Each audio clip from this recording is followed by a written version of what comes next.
Okay guys, we're going to be looking at Roomstyler.com today. We are going to be using this for our interior design project where you will be designing a room for a client.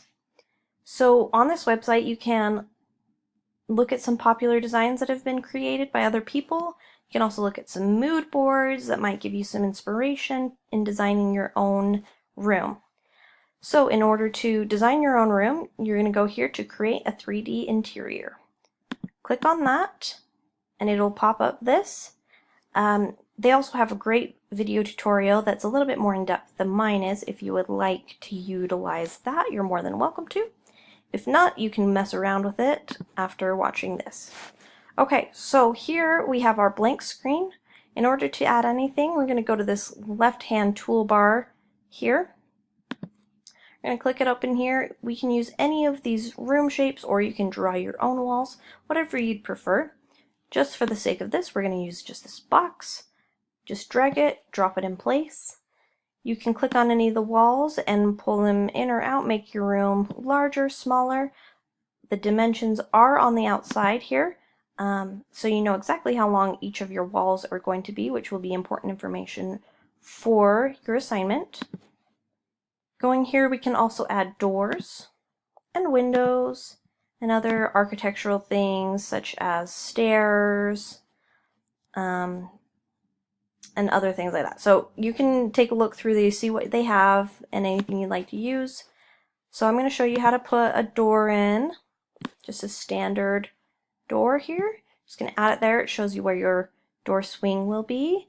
You can always drag it and move it across that wall to whatever you like. You can also change the door material and color and the width and height of the panel door.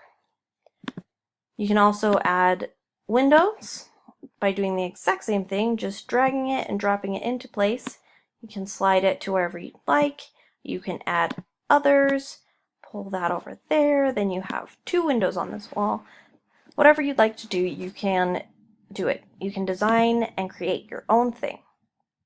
From there, we can add furniture. You can browse it by categories or whatever you'd like. So we'll just look through some of these just to give you an idea.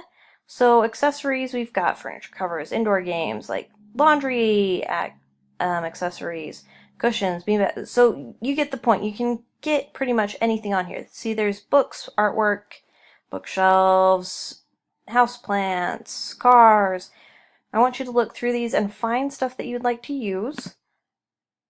We can then, let's make it a dining room, okay, shall we? So how about this little clutch? We can put that over here. And then if we want it to turn, you can always turn it. And let's pull it right up against that wall there, okay? From there, we can add more. Let's say we want to add this lovely dining room set, or there's plenty to choose from. It does not matter which one you use. We'll just grab one, throw it in there. You can center it wherever you'd like. You can put it at an angle, whatever you'd like to do. You guys are more than welcome to do. It does have a set dimension, so you do have to remember that as you're doing it. If your room is too small for that piece of furniture, you need to make that adjustment. Another thing we can add, let's add a little, let's see. Well, let's add a little chair in the side of the room someplace. Okay, guys, and this is a quick tutorial. I would like you to spend more time than this and make sure your design is cohesive. From there, we can also look at carpeting, paint, stone, tile, wallpaper, wood, anything like that. So we want to make sure that we have something that's going to look nice in this space, that's going to match everything. So you have lots of things that you can choose from just in this wood category. So I would like you to utilize whatever you'd like. Let's just pull that into there. So you can use that. There's also you can also use it to decorate all of your walls or the ceiling. And if you ever don't like what you've done, you can always hit undo and then it goes back to that. I would like you guys to make sure that your design is going to be cohesive with whatever you use. This is going to be a bit of a hodgepodge, but this will show you how to use these tools. So there we've got our room there. Oh, we can also use the same tool to put wallpaper on the walls. You can do wall colors. So we're just going to throw a few different things, just mess it up. How about that? Just so that you can see the different things that are available to you. So let's use that color here on this wall, and let's use a blue over on this wall. Okay, so now you guys kind of have an idea of the different things you can do, and all of these things are changeable. These are all the things you've used, and I'd like you to kind of mess around and kind of discover new things. You can also take a look at this. You can save it, say, oh, it's a dining room, and you want to make sure you have it so that everyone can view it, so that I can check out what you've done, and then you can save it. Oh, there we go. Okay.